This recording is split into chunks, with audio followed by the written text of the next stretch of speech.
বামশাসিত কেরলে বাঙালি পরিযায়ী মহেশতলা তরুণীকে গণধর্ষণের অভিযোগ। দুধ পাঠালেন সাংসদ অভিষেক বন্দ্যোপাধ্যায়। বাঙালি পরিযায়ী শ্রমিকদের ভিন রাজ্যে গিয়ে হেনস্থার শিকার হতে হচ্ছে, এই অভিযোগ উঠছে বারবার। কিন্তু এবার বাঙালি পরিযায়ী শ্রমিককে কেরলে কাজ করতে গিয়ে গণধর্ষণের শিকার হতে হয়। ভয়ঙ্কর অভিযোগ। কলকাতার লাগোয়া মহেশতলা সন্তোষপুর 16 বিঘা বস্তির 12-13 জনের পরিবারের সদস্য গিয়ে থাকেন কেরলে। সেখানে বিভিন্ন ধরনের কাজ করেন পরিবারের সদস্যরা। সন্তোষপুর 16 বিঘা বস্তির একটি মেয়ে 6 মাস আগে তার দাদু দিদার কাছে থাকতে কেরলে গিয়েছিলেন। অভিযোগ, 1.5 মাস আগে একটি শপিং মলে জামাকাপড় ভাঁজ করার কাজ পান নির্যাতিতা। পরিবার সূত্রে জানা গিয়েছে, গত পরশু যখন কাজে বের হন তারপর থেকে তিনি আর বাড়িতে ফেরেননি। কেরলের রামানার টুকরা এলাকায় তারা থাকতেন। পরিবারের তরফ থেকে বাড়ির মেয়ে না ফেরায় থানায় অভিযোগও করা হয়। বুধবার বিকেলের দিকে নির্যাতিতা বাড়িতে ফেরেন রক্তাক্ত বিধ্বস্ত অবস্থায়। পরিবারের দাবি, মেয়েটি তার পরিবারকে জানান শপিং মলে কাজ থেকে ফেরার পথে তাকে নাকের মধ্যে রুমাল চেপে অজ্ঞান করে অপহরণ করা হয়। যখন তার জ্ঞান ফেরে তখন তিনি একটি ঘরের মধ্যে বন্দী এবং তার ঘরে প্রায় 20 জন লোক ছিল। তার অভিযোগ, তাকে বারে বারে অজ্ঞান করে গণধর্ষণ করা হয়। শরীরে একাধিক জায়গায় আঘাতের চিহ্ন রয়েছে। পরিবারের দাবি, নির্যাতনের পর যখন তরুণীর জ্ঞান ফেরলে তখন হুমকি দেওয়া হয় যেন কেরল ছেড়ে তারা চলে যায়। নির্যাতনের পর খবর পেয়ে ডায়মন্ড হারবারের তৃণমূল সাংসদ অভিষেক বন্দ্যোপাধ্যায় প্রতিনিধি দল পাঠানোর সিদ্ধান্ত নেয়। বৃহস্পতিবার সন্ধ্যায় দমদম বিমানবন্দর থেকে কেরলের উদ্দেশ্যে রওনা দেন তারা হলেন দীপিকা দত্ত, ডক্টর খোকন সেন, মিঠু আলী মোল্লা, রমেশ কৃষ্ণ সহ কনস্টেবল ভাস্কর ঘোষ ও এসআই কুলদীপ সরকার। এ বিষয়ে মহেশতলা পৌরসভার 17 নম্বর ওয়ার্ডের পৌরপিতা সুভাষিস দাস বলেন, সংসদ যখন খবর পায় এই খবরটি তখনই তিনি নির্দেশ দেন একটি 6 জনের প্রতিনিধি দল কেরলে পাঠানোর জন্য এবং তাদেরকে যত রকম সাহায্য করার দরকার সেই সাহায্য যেন তাদেরকে করা হয় সেই রকমই নির্দেশ দেন। বাইট শেখ আজিমুল, নির্যাতিতা পরিবারের আত্মীয়। বাইট সুভাষিস দাস, মহেশতলা পৌরসভার 17 নম্বর ওয়ার্ডের পৌরপিতা। Bureau report, HR news 24।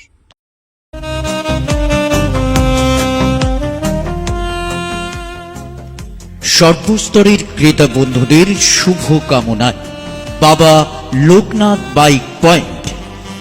আমাদের এখানে যে কোনো কোম্পানির বাইক ক্রয় এবং বিক্রয় করা হয়। অবশ্যই মনে রাখবেন, ফাইন্যান্সের সুব্যবস্থা আছে। প্রোপাইটার দিবাকর দেবনাথ ওরফে বাপি।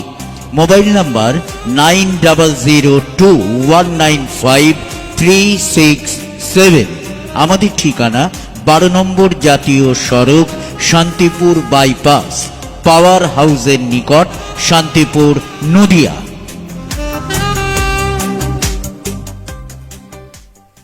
16 বিঘার বাসিন্দা, তারা কেরলে কাজে গিয়ে ধর্ষণের শিকার হচ্ছে। এই ব্যাপারটা কিভাবে দেখছেন আপনি? আজ 2:45 নাগাদ আমাদের প্রিয় সাংসদ শ্রী অভিষেক বন্দ্যোপাধ্যায়ের আত্মসহায়ক আমাকে ফোন করেন না, আমাকে একটা ভিডিও পাঠান এবং সেই ভিডিওটা দেখে আমি পুলিশের কাছে জানতে চাই। পুলিশ আমাকে ডিটেলসটা দেয় এবং ওর একজন ওই মেয়েটির নাম হচ্ছে আরফিনা, তার বয়স 17 বছর। তার মামার সাথে আমার আজকে কথা হয়েছে 3টে নাগাদ। যে ওনার সূত্র থেকে যেটা আমি জানতে পেরেছি সেটা হচ্ছে, আরফিনা 2-3 মাস আগে তার বাবা মা এবং নানা নানির সাথে কেরালায় গিয়ে এই পরিযায়ী শ্রমিকের কাজ করতেন। একটি শপিং মলে সে চাকরি পেয়েছিল। এই মাসের 18 তারিখে দুপুরবেলায় তার শরীর খারাপ অনুভূতি হয় এবং সে দুপুরবেলায় শপিং মল থেকে বেরিয়ে তার বাড়ির উদ্দেশ্যে রওনা দেয়। মাঝ রাস্তায় কেউ বা কারা তাকে কিডন্যাপ করে নিয়ে চলে যায় এবং সারা রাত সে বাড়ি ফেরেনি। সারা রাত যখন সে বাড়ি ফেরে না, তার বাবা মা লোকাল থানাতে একটা মিসিং ডায়েরি করে। ওখানকার যে লোকাল থানা, সেই থানার নাম হচ্ছে ফেরুকে এবং যেই জায়গাটা তারা থাকে তার নাম হচ্ছে রামানাথ টুকরা। ঠিক আছে, তো এইখানে তারা ছিল এবং মেয়েটি যখন সারা রাত বাড়ি ফেরে না তখন তার বাবা মা লোকাল থানায় জিডি করে এবং পরের দিন সকাল 9টা 9:30টার সময় যখন আরফিনা বাড়ি ফেরে তখন তার সারা শরীরে রক্ত বন্যা বয়ে যাচ্ছিল এবং তার শরীরে কাটার দাগ ছিল এবং গলায় একটা গলা চিপলে যে দাগ থাকে সেই দাগটাও নাকি দেখা গেছে। এবং তারপরে 10 মিনিটের মধ্যে লোকাল পিএস থেকে এসে আরফিনাকে পুলিশ স্টেশনে নিয়ে চলে যায়। এই মুহূর্তে আরফিনা কেরালার একটি হোমে রয়েছে এবং আমাদের সাংসদ যখনই খবর পায় এই ব্যাপারটি তখনই উনি নির্দেশ দেন যে একটি প্রতিনিধি দল, আমাদের 4 জনের একটি প্রতিনিধি দল ওখানে পাঠানোর জন্য এবং তাদেরকে যত রকম সাহায্যের দরকার সেই সাহায্য যেন তাদেরকে করা হয় সেরকমই নির্দেশ আমার কাছে আসে। কজন আমি সদস্যের আমি প্রতিনিধি দল আমি গেছে? আমি অলরেডি 6জন সদস্যের প্রতিনিধি দল গেছে, তার মধ্যে গেছে মানে অলরেডি বেরিয়ে গেছে, তাদের 9:15-তে আজকে ফ্লাইট। কাল সকাল 6:50-এ তারা কালিকটে নামবে এবং কালীঘাট থেকে তারা চলে যাবে এই গ্রামের বাড়িতে। আমাদের আমাদের প্রতিনিধি দলে আছেন একজন ভাস্কর ঘোষ, কুলদীপ সরকার, একজন পুলিশ ইন্সপেক্টর এবং একজন কনস্টেবল। এছাড়াও আছেন 11 নম্বর ওয়ার্ডে, যেই ওয়ার্ডে মেয়েটি থাকতো, 11 নম্বর ওয়ার্ডের কাউন্সিলর দীপিকা দত্ত আছেন। ওই ওয়ার্ডের আমাদের তৃণমূল কংগ্রেসের সভাপতি ডক্টর খোকন সেন আছেন, আমার আত্মসহায়ক মিঠু আলী মোল্লা এবং রমেশকে, তৃণমূল কংগ্রেসের একনিষ্ঠ কর্মী। এরা 6জনে মিলে অলরেডি বেরিয়ে গেছে। তারা আজকে 9:15 ফ্লাইট ধরে কাল সকালে কালীকটে পৌঁছবে। কালীকটে পৌঁছে তারা বাবা মা, তার নানা নানির সঙ্গে যোগাযোগ করে তাদের গ্রামে যাবে। গ্রামে গিয়ে তাদের সাথে কথা বলে যতদূর সম্ভব, যতটা সাহায্য লাগবে, সাংসদ কমিটমেন্ট করেছেন তাদের পাশে দাঁড়ানোর জন্য, এবং যা যা সাহায্য লাগবে তাদের পাশে আমরা করব, এবং সাহায্যের জন্য আমাদের প্রতিনিধি দল ওখানে পৌঁছে গেছে। দাদা, এই ঘটনা নতুন নয়, এর আগেও দেখেছি বাংলায় কথা বলার জন্য বিষ্ণুপুরে, সেখানেও পরিযায়ী শ্রমিককে তাদের আটকে রাখা হয়েছিল এবং তাদের ফেরানোর জন্য সাংসদ 4 সদস্যের প্রতিনিধি দল পাঠিয়েছিল।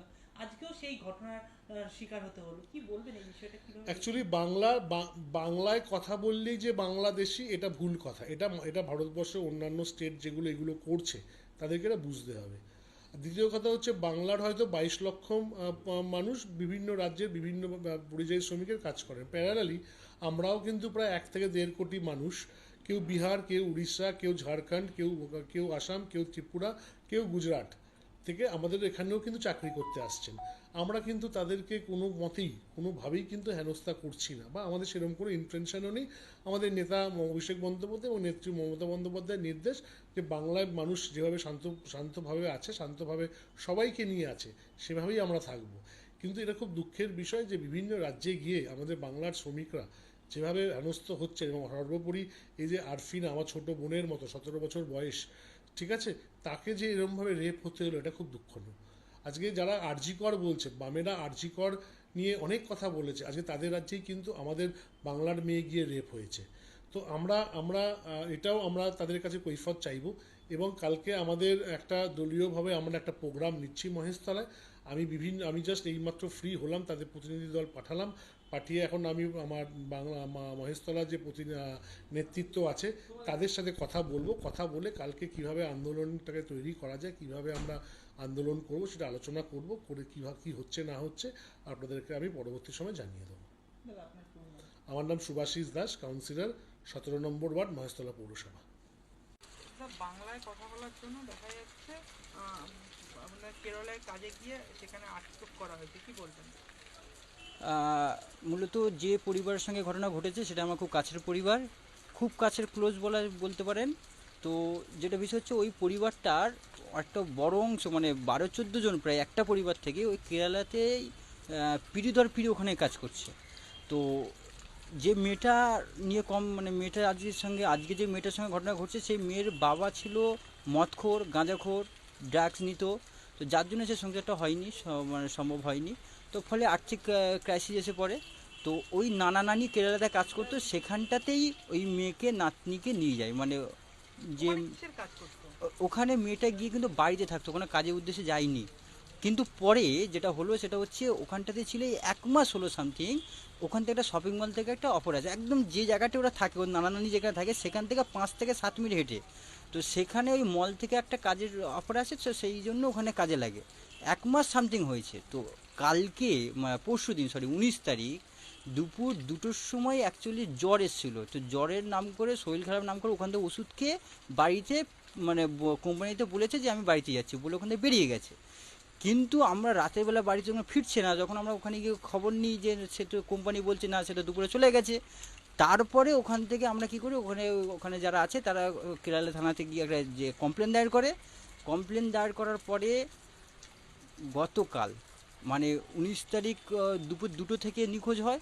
20 তারিখ সকাল 10টার সময় বাড়িতে ফিরে রক্তাক্ত অবস্থায়, একদম পুরো রক্তাক্ত, খুব খারাপ অবস্থায় বাড়িতে ফেরে। তারপরে তার কাছ থেকে জানা যায় যে সে কী ধরনের, একদম সোজা কথাই আমি বলছি, খুব কাছের পরিবার, গণধর্ষণের শিকার হয়েছে। আমি নিজে তার সঙ্গে কথা বলেছি, সে খুবই গুরুতর অবস্থা, মানে খুব খারাপ অবস্থা তার এখন সবচেয়ে বড় বিষয় হচ্ছে তাকে এত পরিমাণ ভয় দেখিয়েছে, সে বলছে তার গায়ে নাকি চিপ লাগিয়ে রেখেছে, সে যেখানে যাবে নাকি সে দেখতে পাচ্ছে, সে বলছে আমাকে এখানে মেরে ফেলো আর নাহলে এখান থেকে আমাকে তাদের নিয়ে চলে চলো, এখানে আমাদের সবাইকে মেরে ফেলবে। তো এখন আমরা একটাই জিনিস চাই, যারা দোষী তাদের শাস্তি চাই, আর আমার ওই ভাগ্নিকে, ওই পরিবারকে যত দ্রুত সম্ভব আমাদের এখানটাতে বাংলার মাটিতে ফিরিয়ে আনতে হবে, এটাই আমার দাবি। কতদিন আগে কাজে গিয়েছিল? এখান থেকে কেরালায় গেছে প্রায় 6 মাস। নাতনি যে মেয়ের সঙ্গে কথা বলছি, সে তার নানা নানির কাছে গেছে 6 মাস আগে, আর ওখানে কাজে যুক্ত হয়েছে 1 থেকে 1.5 মাস আজ। তাহলে গণধর্ষণের শিকার হয়েছে? একদম গণধর্ষণের শিকার হয়েছে। যেটা জানা যাচ্ছে যে বিভিন্ন জায়গায় শরীরে দাগ রয়েছে। একদম একদম ঠিকই শুনেছেন আপনারা। আমি এফআইআর কপিটাও দিতে পারি, আপনারা ওখানে খোঁজও নিতে পারেন, যে কি অবস্থা করেছে মেয়েটার। কোন থানায় এখানে এফআইআর হয়েছে? কোন থানায় ওখানে? ওই থানাটা তো কেরালার ভাষা, আমাকে একটু আমি দেখে বলছি আপনি। হ্যাঁ ওখানে এফআইআর হয়েছে। হ্যাঁ হ্যাঁ হ্যাঁ। আপনারা এখন কি চাইছেন? আমরা চাই এখন যারা দোষী তারা শাস্তি পাক, আর কোনো মেয়ের সাথে যেন এই ধরনের ঘটনা না ঘটে, আর আমরা আমার পরিবারকে ফিরিয়ে আনতে চাই। আপনার নাম? আমার নাম এসকে আজিজুল। এই জায়গাটার নাম? সন্তোষপুর 16 বিঘা। আপনি ওদের পরিবারের সদস্য? একদম খুব কাছের সদস্য বলতে পারেন, মানে